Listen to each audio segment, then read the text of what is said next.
Boa noite, amigos. Aqui vos fala o Matheus Tiburcio aqui no seu canal Mangatron com o meu amigo Rikishi. E aí, pessoal, boa noite. Eu sou o Rikishi, como vocês sabem disso. E hoje a gente vai, como primeiro tema, introduzir os assuntos desse canal abordando sobre o One Piece. E pro vídeo de hoje, pro primeiro vídeo, eu e o Matheus pensamos em sintetizar o que nós concluímos, não exatamente concluímos, mas o que nós tiramos a partir do arco de Wano, que se encerrou há pouco tempo, e agora tá correndo o arco de Egghead.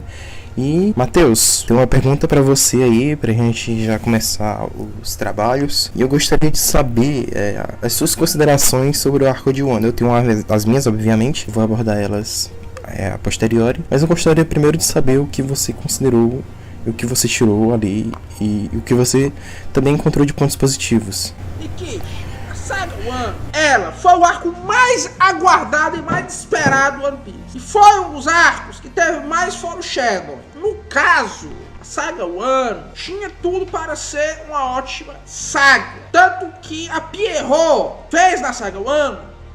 Que Pierrot? Toei. Eu confundo sempre as desgraças. Não é para editar essa parte, porque no caso é a brincadeira, né? Pierrot é uma desgraça, Toei é outra desgraça. E, aliás, toda a animação que a Toei fez nos últimos 10 anos é de qualidade duvidosa. Toda a animação que a Toei fez nos últimos 10 anos é de qualidade duvidosa. Mas em Wano, eles fizeram um trabalho melhor do que de costume. Você concorda, Rikishi? Concordo plenamente, Matheus. A animação de Wano tá linda, lindíssima. É algo que o One Piece até então nunca se viu acontecer.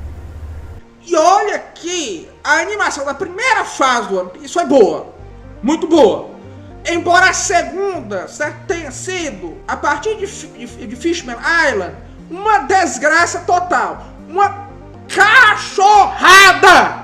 Foi uma cachorrada animatrônica ali, certo? E dessa vez, certo? Tenho que admitir que a Toei fez um trabalho melhor que o Oda, verdade seja dita, certo?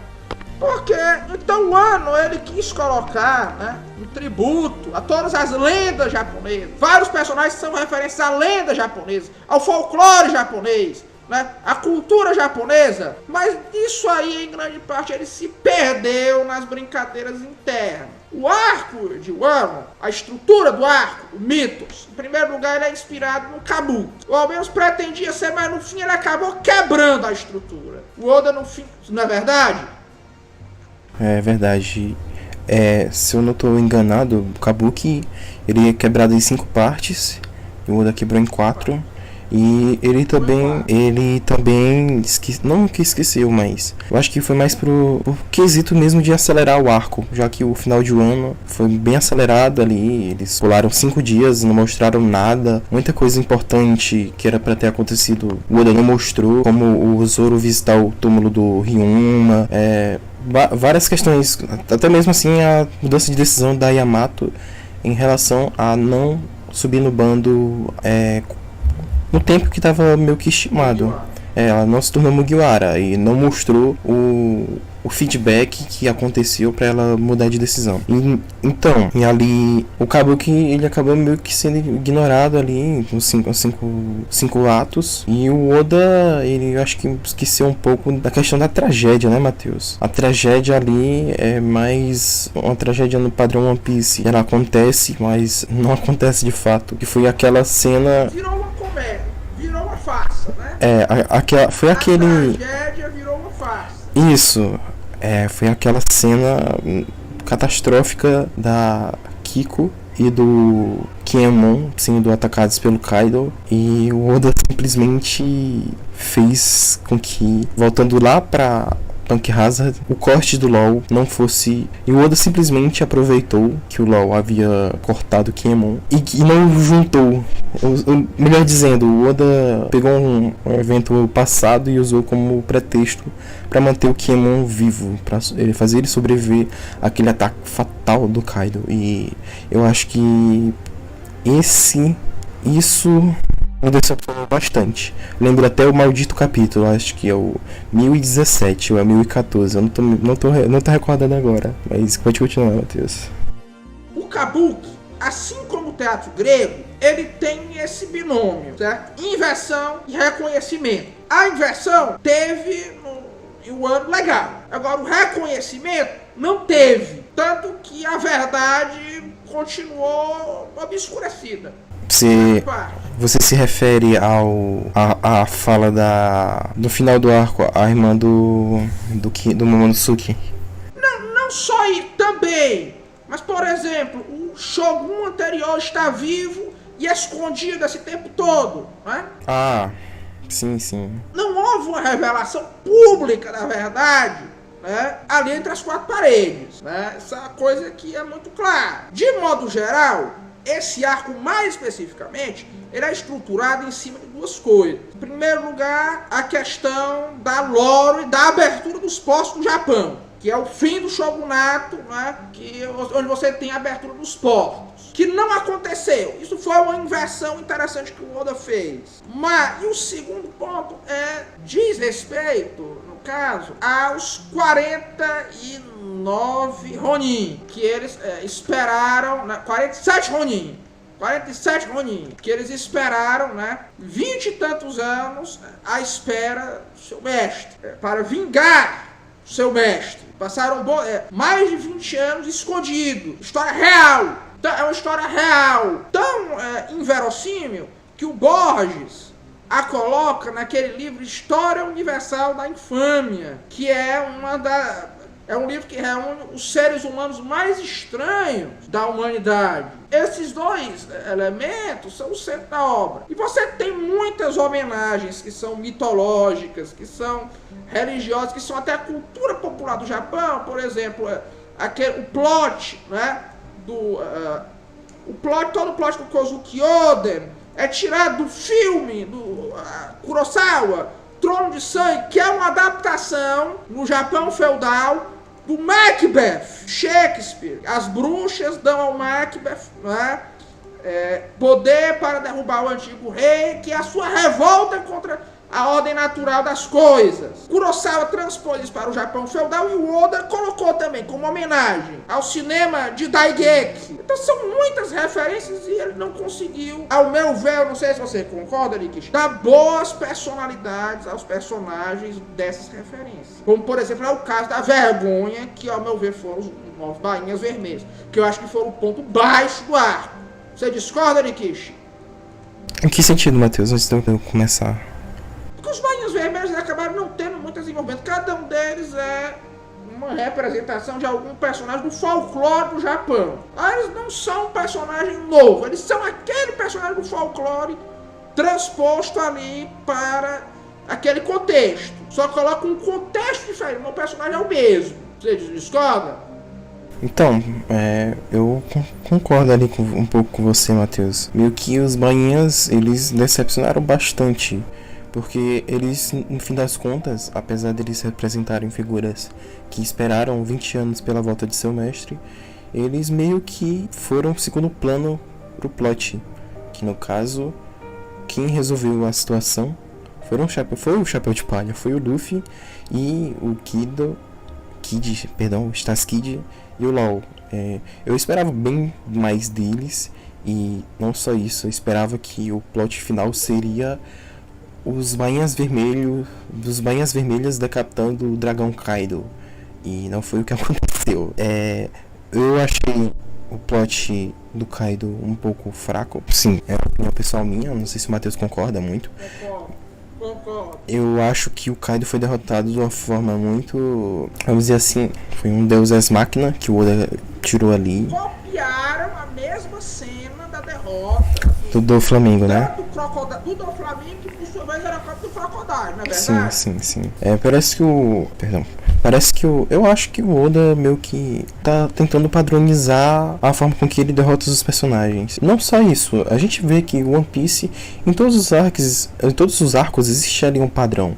E o padrão é: Luffy chega no país, conhece uma garota que ela tem algum problema, e no final do arco ele salva o reino. É essa trajetória que o Oda faz desde Alabasta, não é, Matheus? Em primeiro lugar, isso já refuta essa história. Não refuta, certo? Mas deixa um pouco problemática essa história de que o One Piece é de esquerda. Esse é o primeiro ponto. O segundo ponto é que, especialmente na segunda fase, o Oda se viciou nessa fórmula aí. Não que já não tivesse isso na primeira, mas era algo muito menos constante, certo? Ele só aplicou de fato essa fórmula, né? Eu acredito que em Alabasta e Skypiea. Os dois têm até uma certa similaridade, né? Os dois arcos. Mas depois da segunda, do time skip, ficou realmente um negócio anormal. Anormal. E Matheus, eu tenho uma pergunta pra você, Matheus, que é algo que particularmente me incomoda muito, que é o fato do Zoro ter se curado de uma forma muito rápida ali, com a injeção que só tava ali pra ser usada nele, que não existiu nenhum tipo de contexto. E o Oda não ter aproveitado o Marco, que tem os poderes da Fênix, pra meio que curar ele, né? Vamos convir. O último arco bom do Zoro foi em Dressrosa. Foi o último arco em que o Zoro teve um papel interessante. Foi Dressrosa. Depois de Dressrosa, o Zoro, como personagem, ele deixou a desejar.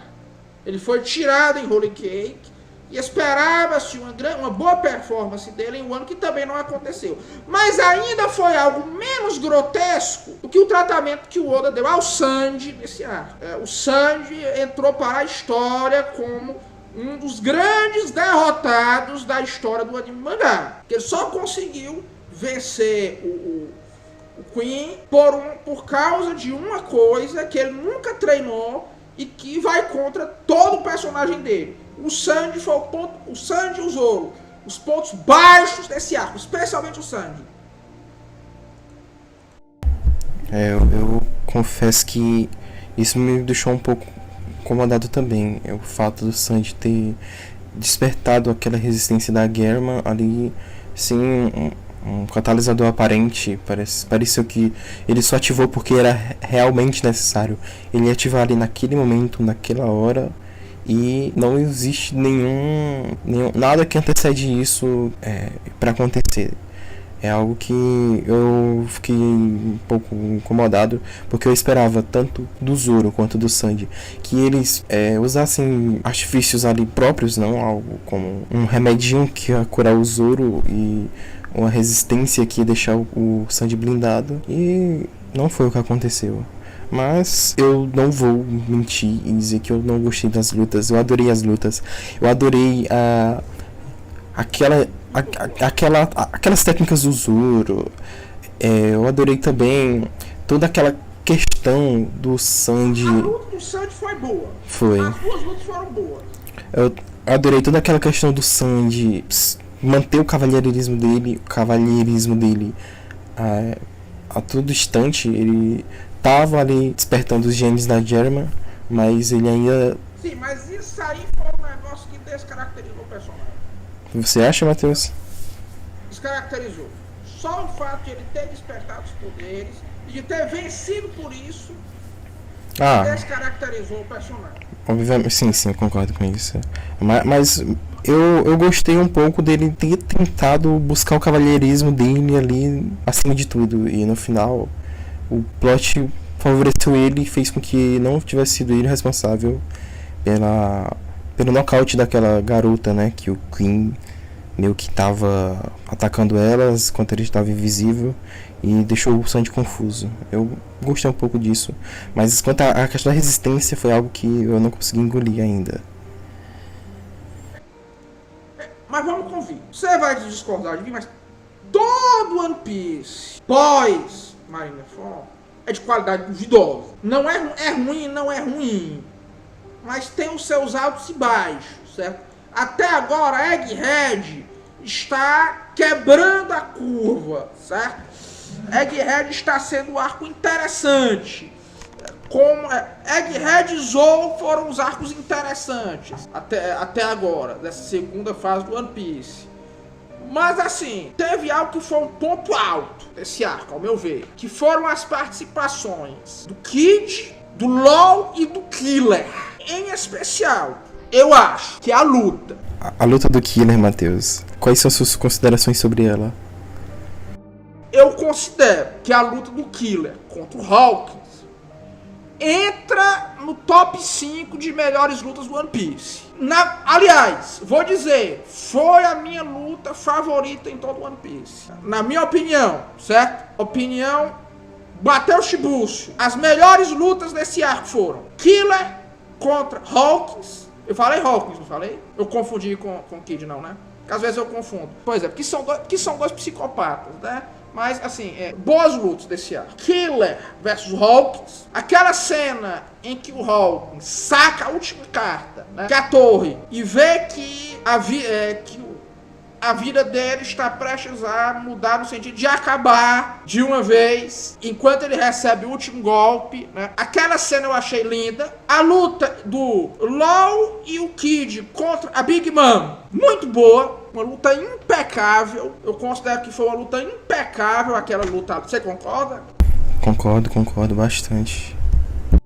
Aquela luta ali não teve sem nenhum problema. Foi o melhor final que a Big Mom poderia ter ali. E a terceira melhor luta, certo? Foi a luta entre os três. O Zoro, o Killer e o Gyukimaru. Na ponte. Ah, sim. Gostei também dessa luta. Matheus, falando sobre Big Mom, eu achei que o Oda, ele ficou devendo algo pra gente, como público. Porque ela tem uma lore desconhecida. Você percebeu isso também, né? Ela... Kaido também. Mas ela especificamente... Minha mãe ela... é a esposa do Kaido. É verdade, também tem isso. Mas... Que são os Oni. Ela mostrou ter um passado, não um passado exatamente, mas uma interação com o Roger que me espantou um pouco. Algo como: Roger, a culpa é sua. Não sei se foi exatamente isso, mas ela tinha um indicativo de que ela estava interligada ali com o Gold Roger e o One Piece. Ela, antes de ser nocauteada... Não só ela. Todos os Rocks. Todo o bando dos Rocks. Esse negócio de Rocks, certo? É uma coisa. Existe foreshadowing pra isso? Existe. Mas é um ponto de que eu particularmente não gosto nessa segunda fase do One Piece. Porque isso muda muito a caracterização de vários personagens. Por exemplo, você encaixar o Barba Branca e o Chique e o próprio Kaido nessa lore dos Rocks, parece ser uma coisa difícil, certo? No caso da Big Mom, isso se encaixa muito bem. No caso do Barba Negra, existe uma relação aí que é muito clara. Agora, esse ponto dos Rocks, eu não... Até vamos ver como isso vai ser executado. Mas eu acho que isso não vai ficar legal. Além das lutas que eu disse, tem alguma luta que você acha que foi boa nesse arco? Tem sim. Eu, Matheus, particularmente, eu adorei eu gostei bastante da luta do Who's Who com Jinbe, e abordou um tema muito pesado, né, que foi a questão do racismo. O racismo que os tritões sofreram durante a história, e abordou também sobre o deus Nika, o deus da libertação, o herói inominável da obra, que só pelo fato de você saber que ele existe, você está em risco. Eu gostei muito do enredo da luta, todo aquele contexto racial que foi abordado, e também gostei da luta em si. Ver o Jinbe usando aquele haki embutido, que nem o do Kozuki Oden, é o Ryuo, né? Ele não encostou e ainda transferiu o haki. Foi algo que eu sinceramente não esperava que viria do Jinbe, apesar dele ser o fodendo Jinbe. E essa foi uma das lutas que eu mais adorei no arco de Wano, apesar dela ter sido bem curta. Não, todas as lutas dos Tobirapa foram boas. A dos Gêmeos menos. Aquela luta dos Gêmeos eu não concordo muito com ela, não. Mas de resto, todos os Tobirapas tiveram lutas boas. Todos os Tobirapas, né? O Jack foi subaproveitado de novo. Nós nunca não vimos a luta do Jack na sua totalidade. O Jack é um vilão cuja caracterização foi muito inconstante. Inclusive o Oda não calculou direito essa questão das idades dos personagens nesse arco. E o Jack foi vítima disso. Né? É verdade. O Jack foi vítima disso. Ele errou, né? Ele colocou mais uma silhueta na invasão do país Joano, só que o Jack não tinha idade pra estar participando do ataque. Aí ele nem a Yamato era pra estar lá. No encadernado ele removeu a silhueta a mais, né? Que seria supostamente do Jack. Não, olha, esse arco, né? O Oda mostrou o seguinte: ele não tem mais o completo controle da narrativa, porque até mais ou menos Fishman Island, até Dressrosa, tudo no One Piece era bem encaixado. De um ano em diante, o Oda perdeu o controle da narrativa, certo? Todos eles perdem. O Oda demorou muito ainda para perder, mas ele perdeu, certo? Ainda que ele seja nisso mais consistente que a maioria dos mangakas. Você concorda, Rikishi? Sim, concordo bastante. Acredito que ele estar na ativa por muitos anos tenha pesado um pouco nessa questão dele perder o fio da meada, né? E ele já disse que depois, no final do One Piece, é aposentadoria mesmo. Aposentadoria. Ele tinha pretensão de fazer um mangá de robôs, mas eu acho que vai ser meio difícil ele conseguir. E ele tá meio que ele tá refletindo esse sonho dele de infância nesse arco de Egghead. E a gente tem muito pra ver ainda no arco de Egghead. Só um último ponto quanto a essa questão de Egghead, né? 2 pontos. Primeiro, o meu medo é que nessa questão de Egghead, ele tem uma síndrome de Hunter vs Hunter. Que Hunter vs Hunter meio que é a união de todos os projetos que estiveram de mangá, que estiveram na cabeça do Togashi, que ele não conseguiu fazer. Esse é o primeiro ponto que eu tenho antes de encerrar por hoje. O segundo ponto é o seguinte: agora a pior coisa do arco, Yamato. Personagem de caracterização estranha, muito inconstante. Não é muito claro o que é que o Oda queria ali. No fim, a personagem acabou se desviando completamente, né, do que era a intenção original.